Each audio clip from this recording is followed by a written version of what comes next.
Hello दोस्तों, नमस्कार। मैं भी एक आप सभी का बहुत बहुत स्वागत करता हूं एक और नए क्लास में। तो साथियों, जैसा कि दिल्ली पुलिस कांस्टेबल का एग्जाम लगातार चल रहे हैं और 5 दिनों में 14 शिफ्टों में पेपर समाप्त भी हो चुका है।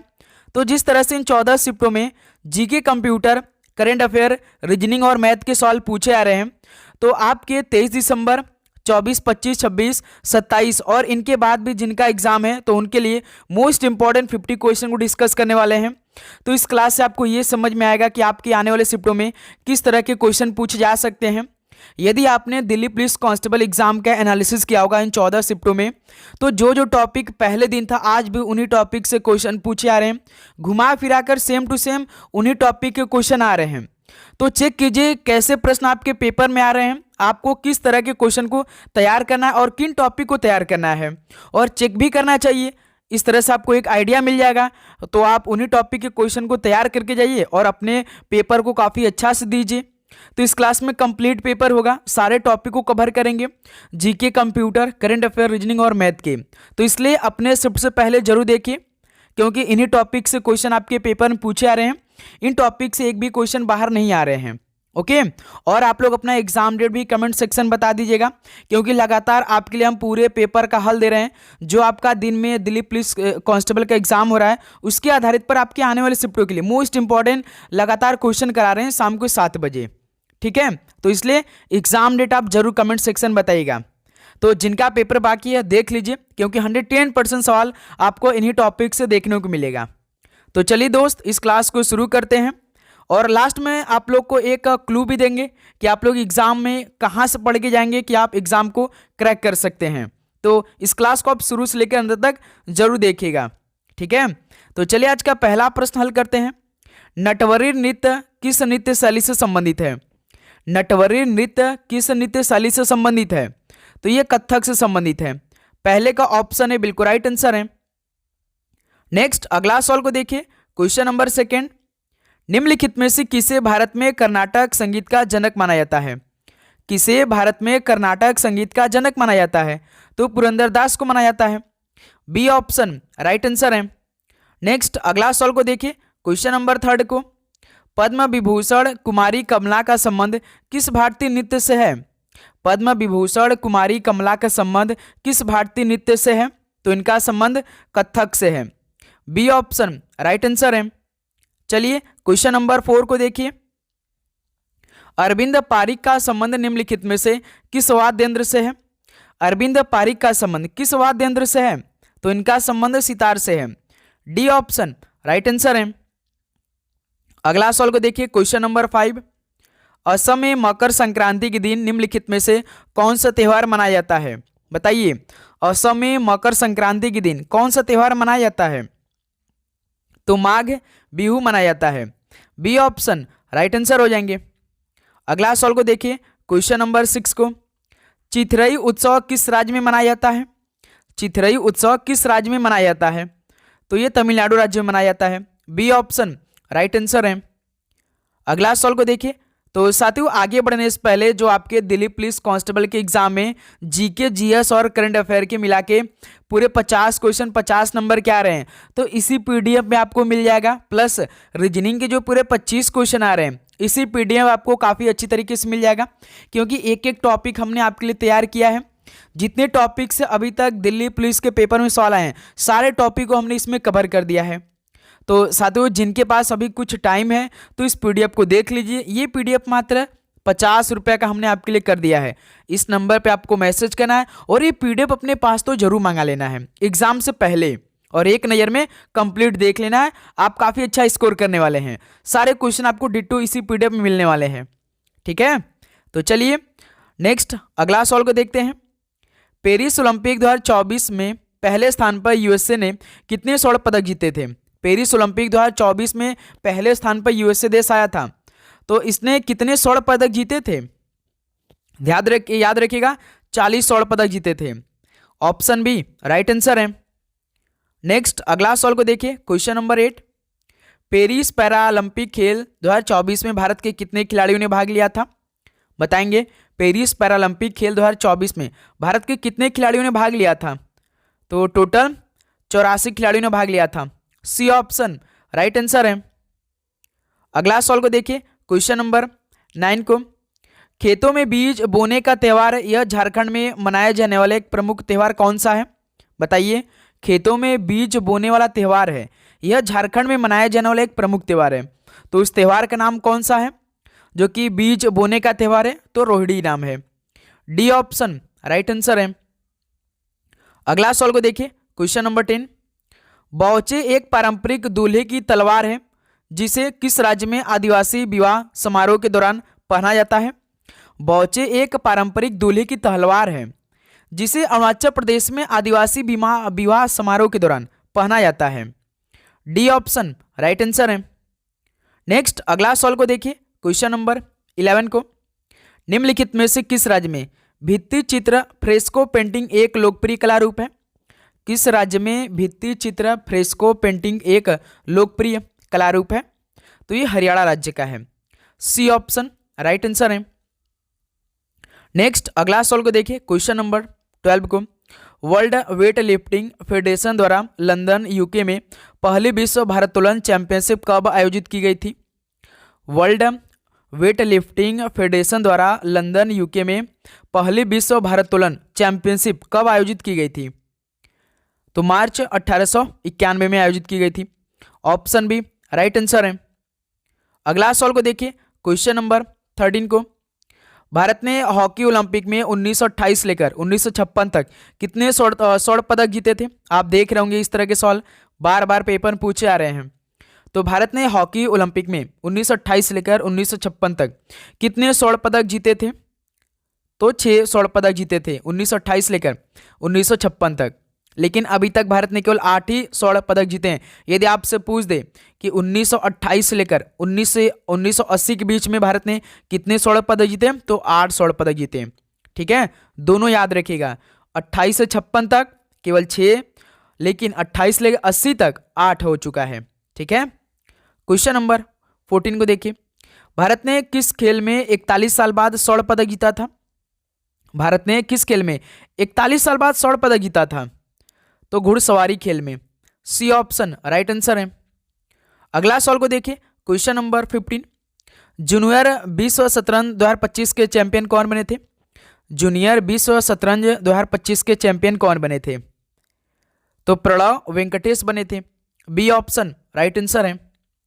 अगला सवाल को देखिए, क्वेश्चन नंबर 16, भारत में निर्देशीय नियोजन यानी इंडिकेटिव प्लानिंग किस पंचवर्षीय योजना में अपनाया गया था? भारत में निर्देशीय नियोजन इंडिकेटिव प्लानिंग किस पंचवर्षीय योजना में अपनाया गया? तो 8वें पंचवर्षीय योजना में अपनाया गया था। डी ऑप्शन राइट आंसर है। अगला सवाल को देखिए, क्वेश्चन नंबर 17 को, निम्नलिखित में से मगध का कौन सा राजा सिकंदर महान का समकालीन था? मगध का कौन सा राजा सिकंदर महान का समकालीन था? तो घननंद था। ऑप्शन बी राइट आंसर हो जाएंगे। कल तो बुद्ध से सवाल पूछ दिया पेपर में, सुक्त पीटक से। सुक्त पीटक का मतलब क्या होता है? जो बुद्ध जी का मतलब की शिक्षा हुआ था उससे संबंधित है। कल सवाल पूछा था 22 दिसंबर के तीसरे शिफ्ट में। ओके, देखिए, बुद्ध ने अपने जीवन की अंतिम वर्षा ऋतु कहाँ बिताई थी? बुद्ध ने अपनी जीवन की अंतिम वर्षा ऋतु कहाँ बिताई थी? तो ये कुशीनगर में बिताई थी। ऑप्शन सी राइट आंसर है। अगला सवाल को देखिए, क्वेश्चन नंबर 19 को, निम्नलिखित राष्ट्रपतियों में से कौन भारत की राज्यसभा के उपसभापति थे? तो इन राष्ट्रपतियों में से कौन भारत की राज्यसभा के उपसभापति थे? तो प्रतिभा देवी सिंह पाटिल थी। बी ऑप्शन राइट आंसर है। अगला सवाल को देखिए, क्वेश्चन नंबर 20 को, भारत के संविधान का कौन सा अनुच्छेद भारत के नागरिकों को संवैधानिक उपचार प्रदान करता है? भारत के संविधान का कौन सा अनुच्छेद भारत के नागरिकों को संवैधानिक उपचार प्रदान करता है? तो अनुच्छेद 32 करता है। सी ऑप्शन राइट आंसर है। अगला सवाल को देखिए, क्वेश्चन नंबर 21, गरीबी हटाओ और न्याय के साथ विकास ये किस पंचवर्षीय योजना के प्रमुख उद्देश्य थे? गरीबी हटाओ और न्याय के साथ विकास ये किस पंचवर्षीय योजना के प्रमुख उद्देश्य थे? तो ये चौथी पंचवर्षीय योजना के प्रमुख उद्देश्य थे।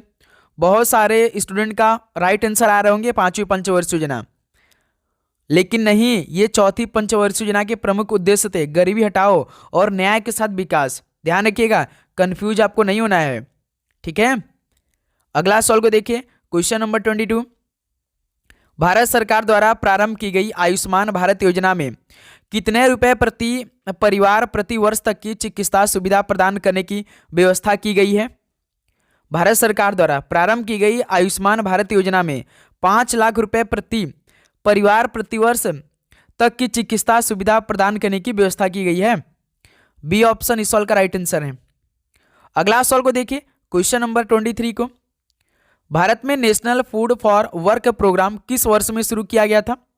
भारत में national food for work programme किस वर्ष में शुरू किया गया? 2004 में शुरू किया गया था। डी ऑप्शन राइट आंसर है। अगला सवाल को देखिए, क्वेश्चन नंबर 24 को, अटल पेंशन योजना के तहत अनुमन्य मासिक पेंशन की न्यूनतम राशि कितनी है? अटल पेंशन योजना के तहत अनुमन्य मासिक पेंशन की न्यूनतम राशि कितनी है? 1000 रुपये है। ऑप्शन ए राइट आंसर है। अगला सवाल को देखिए, क्वेश्चन नंबर 25 को, किस मंत्रालय ने startup India seed fund scheme शुरू की? किस मंत्रालय ने startup India seed fund scheme शुरू की है? वाणिज्य और उद्योग मंत्रालय ने शुरू की है। ऑप्शन ए राइट आंसर है। नेक्स्ट अगला सवाल को देखिए, क्वेश्चन नंबर 26, आधुनिक भारतीय इतिहास के संदर्भ में बॉम्बे प्लान की अभिव्यक्ति किस पर प्रस्तावित थी? आधुनिक भारतीय इतिहास के संदर्भ में बॉम्बे प्लान की जो अभिव्यक्ति थी ये आर्थिक विकास पर प्रस्तावित थी। ऑप्शन ए राइट आंसर है। अगला सवाल को देखिए, क्वेश्चन नंबर 27, कबड्डी में प्रथम अर्जुन पुरस्कार विजेता कौन थे? बताइए, कबड्डी में प्रथम अर्जुन पुरस्कार विजेता कौन थे? तो सहानंद महादेव शेट्टी थे। सी ऑप्शन राइट आंसर है। अगला सवाल को देखिए, क्वेश्चन नंबर 28, 22वें संस्करण 2022 राष्ट्रमंडल खेलों में भारत ने कितने स्वर्ण पदक जीते थे? 22वें संस्करण राष्ट्रमंडल खेलों में भारत ने कितने स्वर्ण पदक जीते थे? पहले नंबर पर ऑस्ट्रेलिया था जो कि 67 जीता था। उसके बाद दूसरे नंबर पर इंग्लैंड देश था। तीसरे नंबर पर भारत जो कि साथी 22 स्वर्ण पदक जीते थे। सी ऑप्शन बिल्कुल राइट आंसर है। नेक्स्ट अगला सवाल को देखिए, क्वेश्चन नंबर 29, AIX किस कंपनी का ऑपरेटिंग सिस्टम है? AIX ये किस कंपनी का ऑपरेटिंग सिस्टम है? तो ये IBM ऑपरेटिंग सिस्टम है जो कि इस कंपनी की है। सी ऑप्शन IBM बिल्कुल राइट आंसर है। अगला सवाल को देखिए, क्वेश्चन नंबर 30, भारतीय संविधान के किस अनुच्छेद में नए राज्य के प्रवेश या स्थापना का प्रावधान किया गया है? भारतीय संविधान के किस अनुच्छेद में नए राज्य के प्रवेश या स्थापना का जो प्रावधान किया गया है? बताएंगे इस सवाल का राइट आंसर क्या हो जाएगा? तो अनुच्छेद 2 में किया गया है। बी ऑप्शन राइट आंसर है। अगला सवाल को देखिए, क्वेश्चन नंबर 31, DTP का पूरा रूप बताइए। आपके पेपर में हर शिफ्ट में कंप्यूटर से लगभग एक सवाल फुल फॉर्म पूछ रहे हैं, ध्यान रखिएगा। तो बताइए DTP का पूरा नाम क्या है? तो डेस्कटॉप पब्लिशिंग है DTP का full form. B option right answer है। ओके, अगला सवाल को देखिए, क्वेश्चन नंबर 32, डॉस का पूर्ण रूप क्या है? यानी DOS का फुल फॉर्म क्या होगा? तो डिस्क ऑपरेटिंग सिस्टम है DOS का फुल फॉर्म। ठीक है, सी ऑप्शन राइट आंसर हो जाएंगे। तो साथियों आप सभी से प्लीज रिक्वेस्ट करेंगे कि आप चैनल पे नए हैं, अभी तक चैनल को सब्सक्राइब नहीं किया है तो सब्सक्राइब करने के बाद नोटिफिकेशन को तुरंत ऑन कर लेंगे, क्योंकि लगातार हम आपके लिए क्लास प्रोवाइड करें काफ़ी अच्छी तरीके से। तो आप सभी से रिक्वेस्ट करेंगे कि अभी तुरंत आप लोग ऑल नोटिफिकेशन को ऑन करिए दिल्ली पुलिस कांस्टेबल के आने वाले शिफ्टों के लिए, क्योंकि दिल्ली पुलिस कांस्टेबल का एग्जाम 6 जनवरी तक चलने वाला है। तो लगातार ये क्लास आपकी 6 जनवरी तक चलने वाली है। ठीक है, तो इसलिए आप नोटिफिकेशन को भी ऑन करके रखेंगे। क्लास जैसी अपलोड होगी तो तुरंत आप सभी के पास क्लास जाएगी। वर्तमान में हरियाणा राज्य के राज्यपाल कौन है? परसों हमने बोला था कि वर्तमान में कौन क्या है, आप याद कर लीजिए। कल की शिफ्ट में लगभग 2 सवाल पूछ लिया गया था राज्यपाल से, ध्यान रखिएगा। उपराज्यपाल भी याद कर लीजिएगा भाई, खासकर आपका यूटी से, यूनियन टेरिटरी के कल पेपर में सवाल आए थे। वर्तमान में हरियाणा राज्य के राज्यपाल कौन है बताएंगे आप लोग? तो बंडारू दत्तात्रेय हैं। बी ऑप्शन राइट आंसर है। अगला सवाल को देखिए 34 को, हिंदी भाषा में साहित्य अकादमी पुरस्कार 2024 किसे मिला? हिंदी भाषा में साहित्य अकादमी पुरस्कार 2024 किसे मिला? गगन गिल को मिला था। ऑप्शन बी राइट आंसर है। अगला सवाल को देखिए, क्वेश्चन नंबर 35, खेलो इंडिया पैरा गेम्स 2025 में प्रथम स्थान हासिल किसने किया था, यानी किस राज्य ने? खेलो इंडिया पैरा गेम्स 2025 में पहला स्थान हासिल करने वाला हरियाणा राज्य था। ऑप्शन ए राइट आंसर है। अगला सवाल को देखिए, question number 36। Global fire power सैन रैंकिंग में भारत का स्थान क्या है? ग्लोबल फायर पावर सैन रैंकिंग में भारत के स्थान की बात करेंगे तो चौथा स्थान है। डी ऑप्शन राइट आंसर है। अगला सवाल को देखिए, क्वेश्चन नंबर 37। भारतीय संविधान के 101वें संविधान संशोधन अधिनियम ने किसकी प्रणाली की शुरुआत की? भारतीय संविधान के 101वें संविधान संशोधन अधिनियम ने किसकी प्रणाली की शुरुआत की थी? तो एक राष्ट्र एक टैक्स की प्रणाली की शुरुआत की। ऑप्शन ए राइट आंसर है। अगला सवाल को देखिए, क्वेश्चन नंबर 38। वर्ष 2025 को सुधारों का वर्ष किस मंत्रालय द्वारा घोषित किया गया? 2025 में सुधारों का वर्ष किस मंत्रालय द्वारा घोषित किया गया था? तो रक्षा मंत्रालय द्वारा घोषित किया गया। सी ऑप्शन राइट आंसर है। अगला सवाल को देखिए, क्वेश्चन नंबर 39। कंप्यूटर में बिल्ट परमानेंट मेमोरी को क्या कहते हैं? कंप्यूटर में बिल्ट परमानेंट मेमोरी को रोम बोलते हैं, रीड ओनली मेमोरी बोलते हैं। रोम का फुल फॉर्म क्या होता है? रीड ओनली मेमोरी होता है। रैम का रैंडम एक्सेस मेमोरी होता है। सीपीयू का सेंट्रल प्रोसेसिंग यूनिट होता है। सीडी का कॉम्पैक्ट डिस्क होता है। रोम को तो हमने बताया रीड ओनली मेमोरी होता है। ध्यान रखिएगा, फुल फॉर्म के 20 सवाल आपके पेपर में आ रहे हैं। क्वेश्चन नंबर 40 देखिए, मानव विकास सूचकांक 2025 में भारत की रैंक कितनी है? मानव विकास सूचकांक 2025 में भारत की रैंक की बात करेंगे तो 130वां नंबर भारत था। इससे पहले 133वां नंबर था भारत, इससे पहले जो जारी हुआ था। ठीक है, अगला सवाल देखिए, क्वेश्चन नंबर 41। पेन्नार नदी का उद्गम स्थल किस राज्य में है? पेन्नार नदी का उद्गम स्थल किस राज्य में है? कर्नाटक राज्य में है। सी ऑप्शन राइट आंसर है। अगला सवाल को देखिए, क्वेश्चन नंबर 42। लोक नृत्य लंबाड़ी किस भारतीय राज्य से संबंधित है? लोक नृत्य लंबाड़ी किस भारतीय राज्य से संबंधित है? तो आंध्र प्रदेश से है। ऑप्शन बी राइट आंसर है। तो साथियों, हमने आपके लिए एक अलग से दिल्ली पुलिस कांस्टेबल के लिए प्लेलिस्ट बनाया है। जितना हमने उसमें क्लास दे दिया, आपको सारे क्लास को एक नज़र में जरूर देखना है। इंटू 2 स्पीड करके आपके पास यदि टाइम है तो क्लास को पूरा जरूर देखते रहिए। आपको उस क्लास से बहुत बेनिफिट होगा। बहुत सारे क्वेश्चन तो मिल रहे हैं आपके पेपर में, बहुत स्टूडेंट फायदा उठा रहे हैं। अब आपकी बारी है।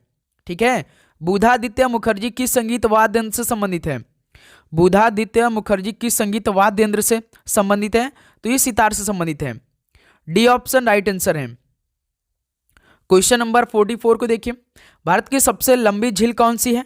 भारत की सबसे लंबी झील की बात करेंगे तो वेम्बनाड झील है। ऑप्शन ए राइट आंसर है। क्वेश्चन नंबर 45 को देखिए, एमएस वर्ड डॉक्यूमेंट में दूसरे लाइन में ले जाने के लिए किस की का प्रयोग होता है, यानी किस कुंजी का प्रयोग होता है?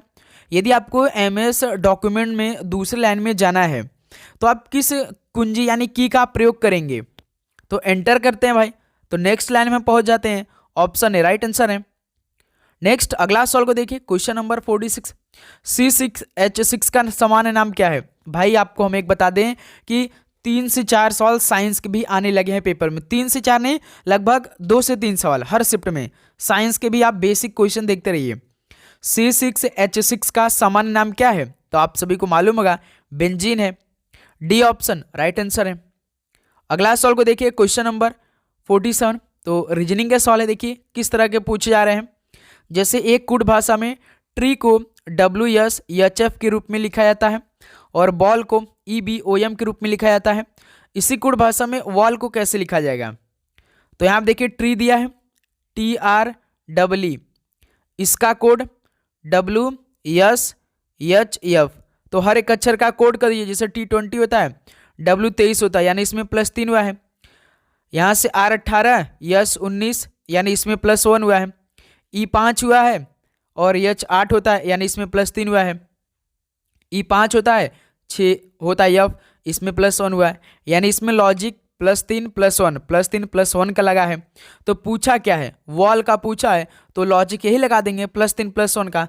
तो चलिए देखते हैं क्या आंसर मिलता है। WALL वॉल है, तो +3 इसमें +1 इसमें, +3 इसमें +1 इसमें। तो देखिए W होता है 23, 23 में 3 को जोड़ देंगे 26, 26 पे Z आता है। A होता है 1, 1 में 1 जोड़ देंगे 2 यानी B आ जाएगा। L होता है 12, 12 में 3 जोड़ देंगे 15, 15 पे कौन होता है भाई? O होता है। L होता है 12, 12 1 13, तो कौन होगा? M होगा, यानी ZBOM, ZBOM यानी पहला ऑप्शन, यानी वॉल का कोड क्या हो जाएगा? ZBOM, बिल्कुल राइट आंसर हो जाएंगे। 3 सवाल आपके कोडिंग डिकोडिंग से डायरेक्ट ऐसे पूछे जा रहे हैं। अगला सवाल को देखिए, क्वेश्चन नंबर 48। हर शिफ्ट में नंबरों का श्रृंखला से 2 सवाल, 2 नंबर का। जैसे यहाँ पे देखिए 53, 62, 77, उसके बाद 98। 53 से 62 नंबरों का श्रृंखला बढ़ रहा है, यानी कुछ ने ऐड किया होगा। 53 7 60 प्लस दोनों यानी +9 इसमें किया। 62 से 77 यानी +15 इसमें किया। 77 से 98 यानी +21 इसमें किया। तो ध्यान रखिए, देखिए 9 से 15 +6, 15 से 21 +6, यानी इसमें 9 15 21 करने के बाद +6 अंतर कर रहा है, यानी 21 में हम +6 कर देंगे तो 27, 27 में 98 के जोड़ेंगे तो कितना आएगा? 125 आ जाएगा। यानी हमारा आंसर क्या आएगा? 125, जो कि बी ऑप्शन बिल्कुल राइट आंसर है। हमें अच्छी तरीके से बिल्कुल पैटर्न को भी देखना है, लॉजिक भी चेक करना है। ओके, ध्यान रखिएगा। अगला सवाल को देखिए, क्वेश्चन नंबर 49। एक निश्चित कुट भाषा में बाई को 32 और एंगर को 45 के रूप में लिखा जाता है, उस भाषा में लॉब को कैसे लिखा जाएगा? तो यहाँ पे देखिए BYE, इसका कोड 32। तो इस तरह के सवाल को हम कैसे सॉल्व करते हैं? तुरंत हम हर एक अक्षर का कोड कर लेते हैं। जैसे B होता है 2, Y होता है 25, E होता है 5, तो जोड़िए देखिए 2 25 27 और 5 32, यानी बाई में 3 अक्षर है, इन्हीं का कोड करके सिंपल जोड़ दिया है, तो 32 आंसर मिल गया है। उसी प्रकार एंगर को भी चेक कर लेते हैं, क्या यही सेम लॉजिक है? ANGER, एंगर को 45 कोड किया है। A होता है 1, N होता है 14, G होता है 7, E होता है 5, R होता है 18। 1 का 14 15, 15 5 20, 20 7 27, 27 18 45, यानी इसमें भी सेम लॉजिक है, सबको जोड़ दिया है। तो पूछा क्या? लब का पूछा है। तो चलिए LOBE, तो हर एक अक्षर का कोड कर लेते हैं। L होता है 12, O होता है 15, B होता है 22, E होता है 5, सभी को जोड़ना है, तो साइन लगा दीजिए प्लस का। 12 15 27, 27 22 49, 49 5 54, यानी लब का कोड क्या हो जाएगा? 54, जो कि बी ऑप्शन बिल्कुल राइट आंसर है। ओके, अगला सवाल को देखिए, क्वेश्चन नंबर 50। 45 भाग 5 गुणा 5 प्लस 10 माइनस 5 को सरल कीजिए। चलिए तो सरल कर लेते हैं। 45 भागे 5 गुणा 5 प्लस 10 माइनस 5, तो पहले भाग किया जाए। 5 का भाग 45 में 9 बार में, इंटू 5 प्लस 10 माइनस 5। देखिए 9 5 45, 45 10 55, 55 में से 5 को कम कर देंगे 50 आ जाएगा। तो सरल करने पर 50 ही सवाल का बिल्कुल राइट आंसर है। तो साथियों, इस तरह से पूरे 50 क्वेश्चन हमने आपके लिए कंप्लीट करा दिया है। तो जिनका पेपर आने वाले शिफ्टों में है, इन्हीं टॉपिक से क्वेश्चन आप तैयार करके जाइए, आप काफ़ी अच्छा स्कोर करने वाले अपने पेपर में। बिल्कुल आंख मूंद कर आप इन इतने टॉपिक से पढ़ के पेपर में चले जाइए, और मेरा जो प्ले लिस्ट बना है उनमें का सारे क्वेश्चन को आप एक बार जरूर चेक करिए। ओके मेरे दोस्त, क्योंकि हर एक प्रकार का क्वेश्चन हम लगातार करवा रहे हैं। आज भी आपका जो पेपर कंप्लीट होगा तो शाम को 7 बजे पूरे पेपर के आधार पर आपको आने वाले शिफ्टों के लिए हम क्लास देने वाले हैं। तो इसलिए कह रहे हैं आप चैनल को सब्सक्राइब करने के बाद नोटिफिकेशन को ऑन जरूर करिएगा, ठीक है। और एग्जाम डेट तो कमेंट सेक्शन में जरूर बता ही देंगे, ठीक है। तो चलिए दोस्त, इस क्लास को यहीं पर समाप्त करते हैं, मिलते हैं एक और नए क्लास में। आप सभी को एग्जाम के लिए बेस्ट ऑफ लक। जय हिंद, जय भारत, पढ़ाई करते रहिए, ऑल द बेस्ट, धन्यवाद।